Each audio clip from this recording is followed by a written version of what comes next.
I'm Bill Squadron, Professor of Sport Management and one of the organizers of the Sports Betting Symposium, and you're watching Elon Phoenix Weekly.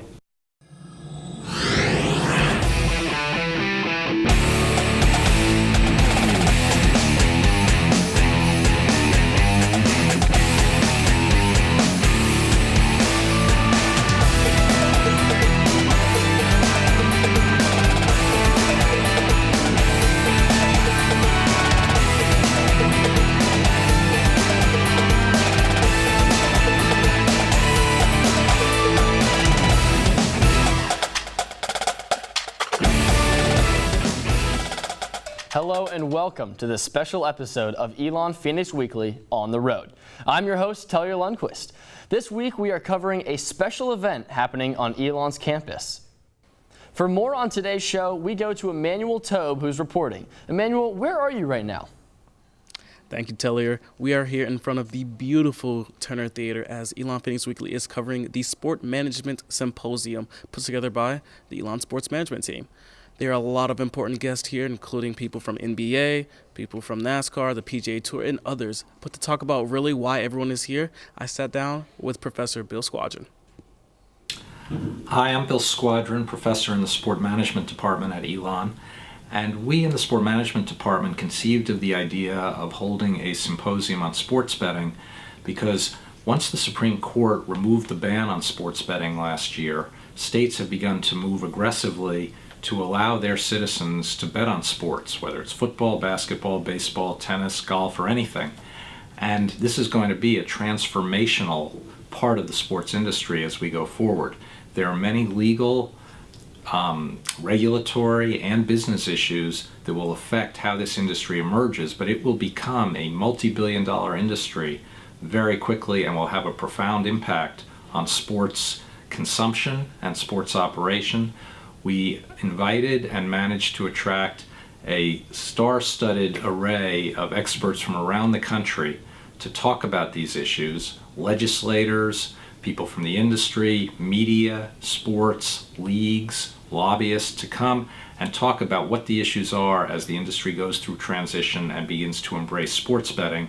And we felt this would be of tremendous value to Elon students, particularly those interested in sports, because this will have such a big impact on the industry. So we were delighted to put this on, and we were thrilled with the turnout that we had and felt that it was a really excellent event. I think it was very important for students to understand that this was going to have a major impact on the sports industry going forward, and also to understand that as we transition to an environment where sports betting is taking place all around us, that there are very serious legal and regulatory issues to consider. What age people should be allowed to bet at?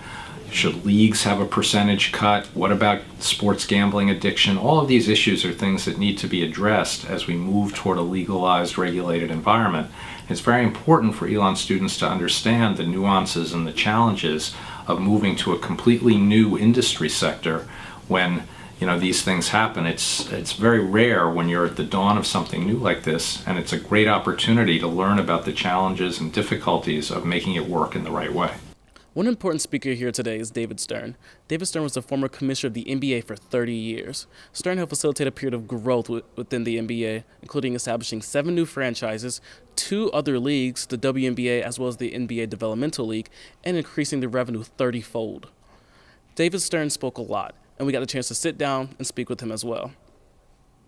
Well, I'm here because Bill Squadron invited me, and Professor Squadron is an old friend, and he's working me to death. I've done a sports law class. We did lunch.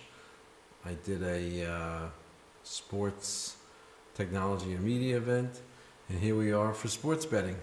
And then he's going to let me go home, but only if I do this next one. So I'm really happy to do it. I'm very much enjoying it. I love working with youngsters, and I think this is a beautiful campus, and it's just very energizing and fun to be here.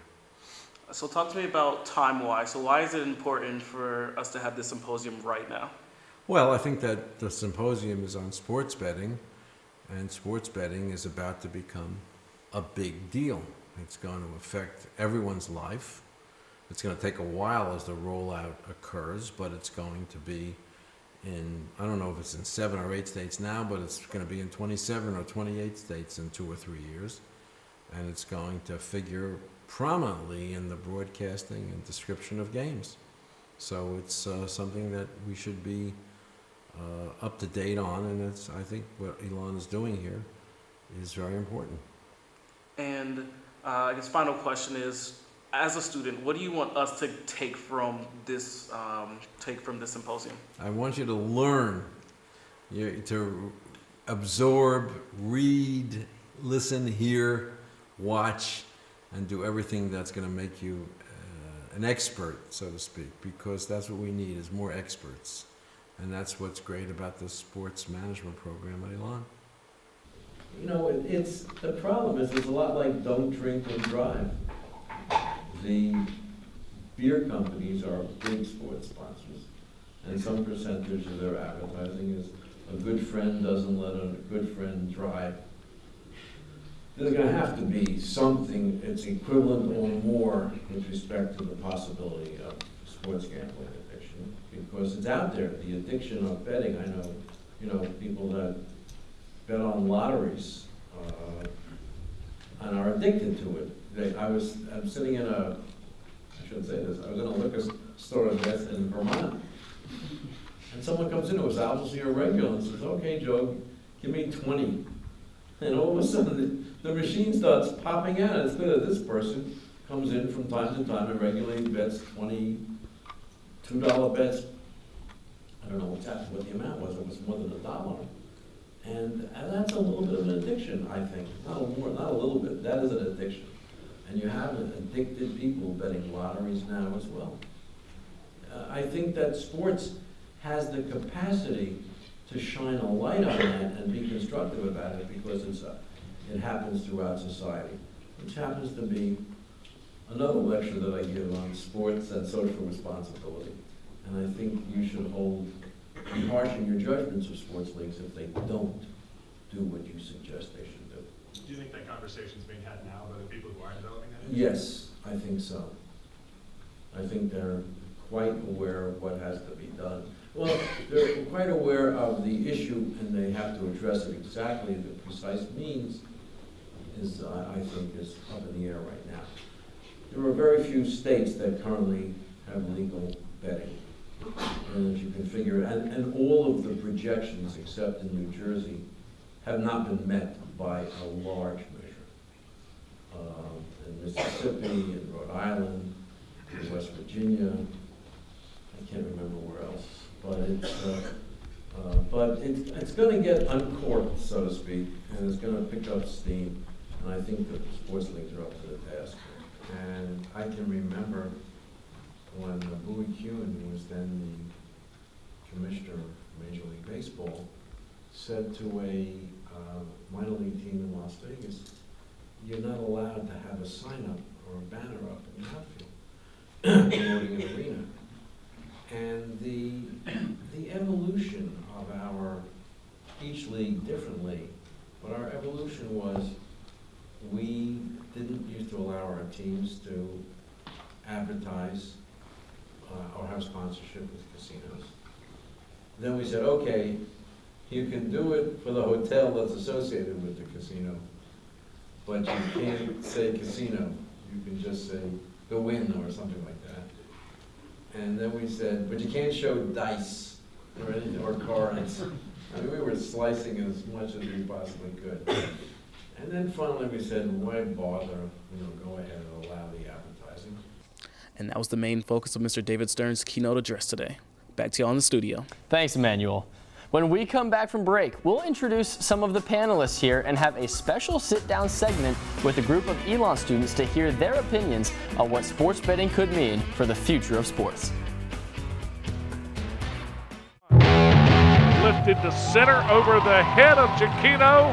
It'll go all the way to the wall. Sunday as Lynch lifts one, giving it chases it, and the 2-2 offering, swinging strike three. Runner going, Leany will throw down in time, gets served. Damarelli makes the play.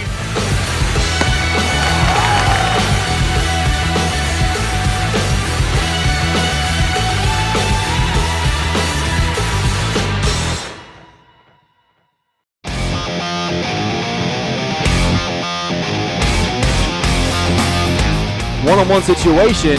Ramirez, and gets the stop. Looking around. Shot, goal made, tally.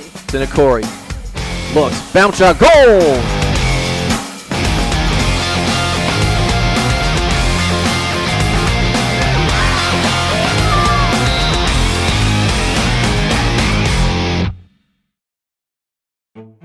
Playing basketball is a tremendous education. I've always felt athletics and the CAA prepares you well for life. You're constantly faced with adversity. It builds character, it builds leadership. Our kids recognize the need to be successful on the court for the rest of their lives. One of these days, the air is going to come out of that ball. It's not going to be bouncing anymore. What are you going to do with your life? Get that degree, get a meaningful degree, so that whenever that ball stops bouncing, you'll be able to do something with your life. Hello CAA fans and welcome to CAA.TV. From in-studio updates with news and highlights to go along with our marquee shows This Week in CAA Football and CAA Hoops Weekly. To live HD streaming of events from every campus and every sport, we'll go on campus too, giving you an in-depth look at the lives of the coaches and students behind the championships. Check in with us every day on YouTube and of course by visiting us here at CAA.TV.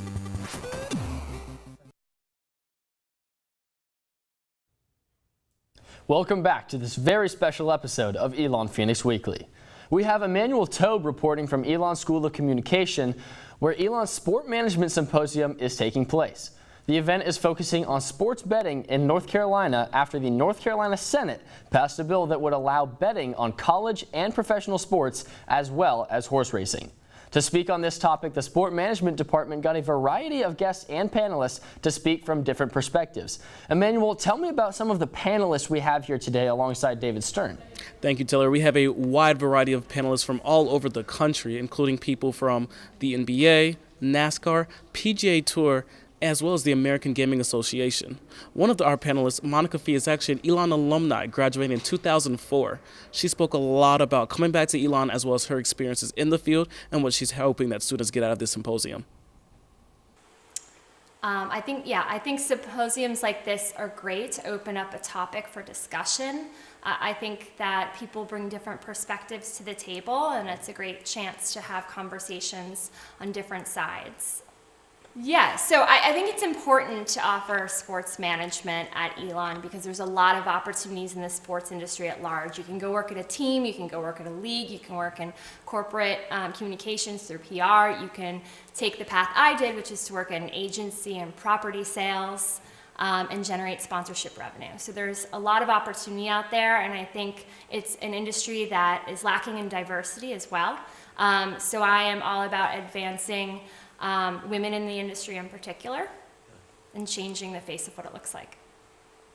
So I'm really excited to be part of the advisory board. I think that I can bring a lot to the sports management program in terms of the network connections that I've forged working at CAA Sports for the past 12 years. And it feels really good to be back on campus after graduating 15 years ago.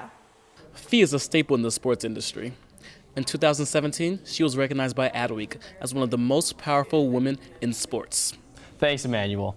Her message resonated well with the audience. To see what people got out of the conference, we went around to different students and an important Elon faculty member to see what else resonated with them throughout the conference.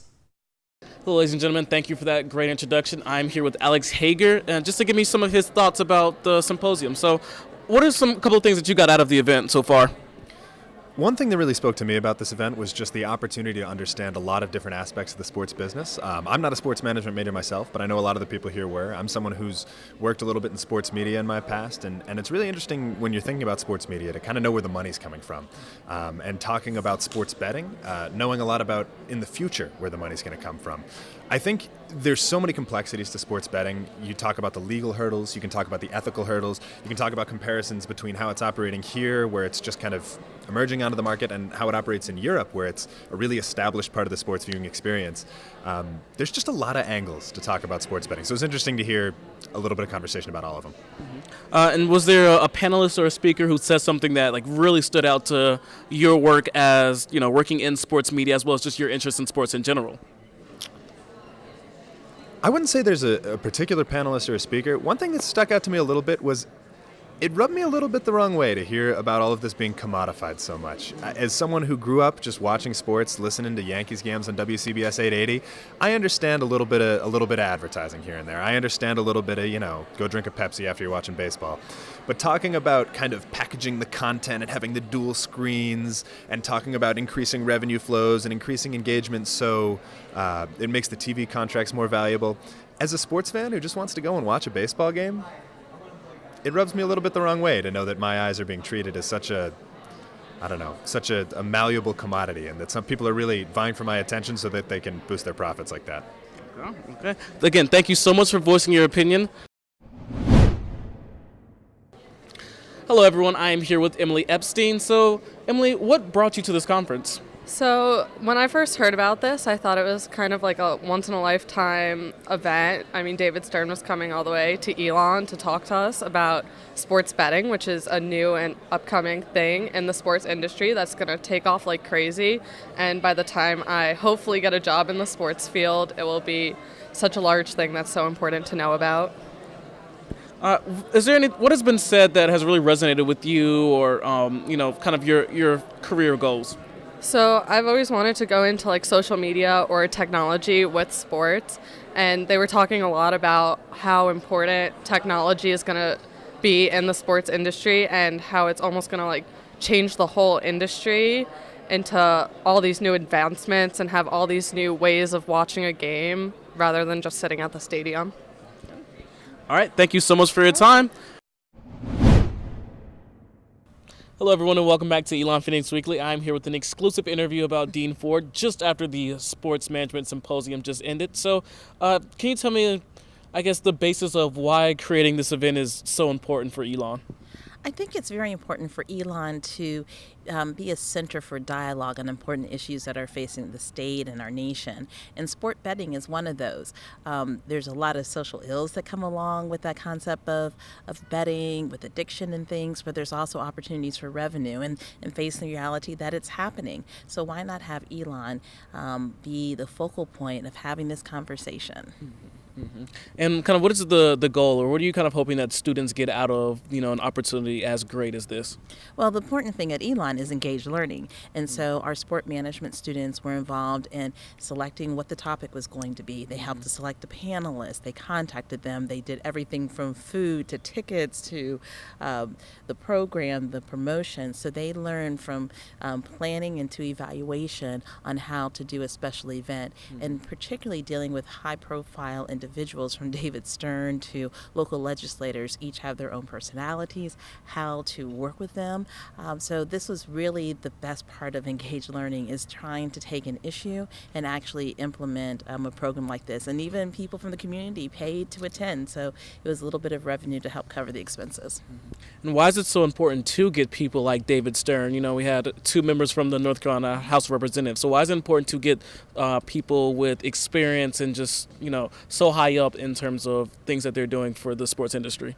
It's bringing the real world to Elon. We don't want to just have academic conversations where we're debating each other, but we want to hear with the people who are the decision makers, people who are making economic decisions for our country, people who are making political decisions for our country. It's important for them to be engaged in it, but also to have faculty to challenge their ideas and thoughts. And that's part of what the university is here for. That's what that scholarship piece is. That's what that contributions to our profession. So to have real world decision makers engaging with our students one-on-one, and then us having a dialogue to help make this, our world hopefully a little bit better, at least make more informed decisions. Mm-hmm. And a lot is changing in the sports world as well as the sports betting world, but why have this event now? Why have this event now? I think that the legislation is out there. We're looking, there's several bills that are in front of the North Carolina state legislature to determine if we should have tribal betting for sports betting. Should we establish a commission to look at gambling overall in the state? So the issue is hot, not just for North Carolina, but it's also something that the Supreme Court said, hey, this is a local issue. Let the states handle it. So we have students from all across the nation. They need to be thinking about what's happening in their hometowns. But as you heard in the panel, this is also a global issue. So students who might be from Europe or from Africa or Asia or South America, they need to be thinking about it and how it affects, their own countries as well. Okay. Thank you. That is all the time we have here with Dean Ford, Dean of the School of Communications. Thank you for speaking with us, and thank you for helping out and putting such a great event together. It has been a busy week here at the Sports Management Symposium. Elon Phoenix Weekly is going on just a quick little break to digest what we heard. But when we come back, Tellier and I will sit down at the lounge to talk to a couple more students about what they learned, as well as how this could impact the future of sports. Stay tuned. Matt's going to do it. This is the perfect way to go out. Going back to the NCAA tournament. We deserve this. We worked so hard. I don't want to leave this golf course not a CAA champion. Something we've been striving for since my freshman year, and I couldn't be more excited.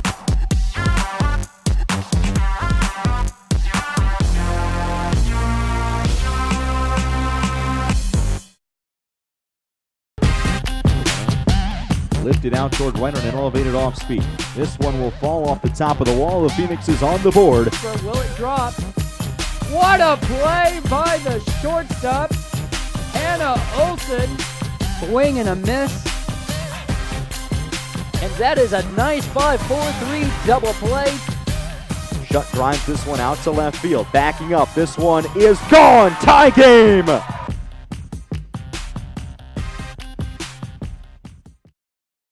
It's always going to be a close game. It's always going to come down to wire. It's always going to be competitive. You can get your man right for a dog fight each and every week. Talent here is just unbelievable. Every game's a challenge. You never really know what you're going to get into. This is CAA football. Stepping up in the pocket. There's Woodson again to the second level.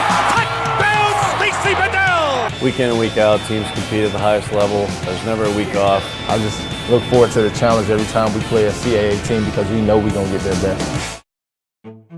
The CAA athlete has a lot of pride in what they do in the classroom and also what they do on the basketball court. They're true student athletes.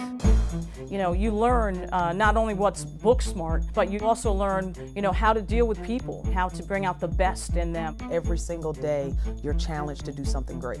You never know when the ball is going to stop bouncing. Your education has to be your number one priority because your education will take you a whole lot further than a jump shot will.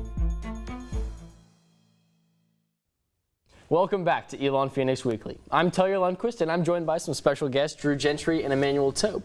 And after receiving so much information during the symposium from professionals, I'm excited to hear your opinions. But first, thanks for joining us. Thank you. Thank you. Now, recently, the North Carolina Senate passed a bill that would make sports betting legal in the state. What are your initial thoughts about this and the timing of the bill?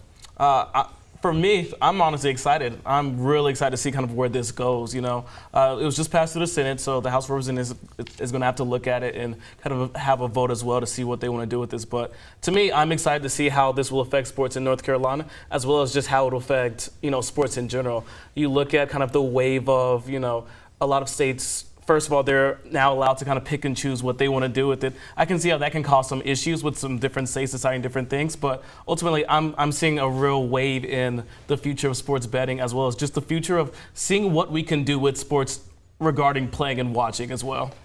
I'm really excited as well. I think it's a great opportunity in the state because usually people have to go to the mountains if they want to place any type, or they have to go to Vegas, it's opening a lot of different states, not even just North Carolina is passing it, but all around the country, states that haven't had this opportunity for revenue and everything are coming together and joining. And it's also just a great opportunity for people like us to have the opportunity to put their minds out there and people follow them in DraftKings and stuff like that. I think this opportunity with just being able to make some side money here and there if you want to risk it is a great opportunity for the state. As well as, you look at sports betting, and yes, it was not legal earlier, but we can't say that people weren't doing it. Everyone was betting on different sporting events. You look at March Madness, which is one of the most betted events, in the United States. Everyone's putting different bets, different pulls on it. So it's something that has been something that has already been occurring. So it might as well be something that, people capitalize, as well as you can now start to form, different regulations for how to protect it as well.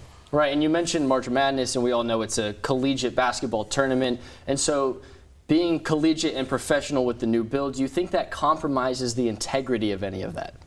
I don't, because there's going to be people who are going to try and fix games no matter what. It's not going to happen very frequently, but it's still going to happen if it's legalized or not. Like Manny said, people were betting if it wasn't legal. Athletes are going to do what they have to do. Referees are going to do what they have to do, and people who have connections inside the game. So I don't think it's going to affect any of the amateurs or the professionals in any way that it's already not affecting them. I kind of disagree in terms of, I like it for professional sports, but I think when you get to collegiate sports and dealing with collegiate athletes in general, just college students in general are, if you're looking at, I can see that being something that you take advantage of. If, whether we're allowing sports gambling or sports betting in college events, yes, it already happens with March Madness, but when you really kind of open that hole of, let's start betting on different college events, I think you start to allow college athletes to really be taken advantage of more than they already are in terms of, the amount of work that they have to put in and not receiving pay or any, thing for it. I agree with that one about college. If you're putting it in the collegiate, they have to somehow get some type of revenue off of that, because you're using their name, their school, to make your own money,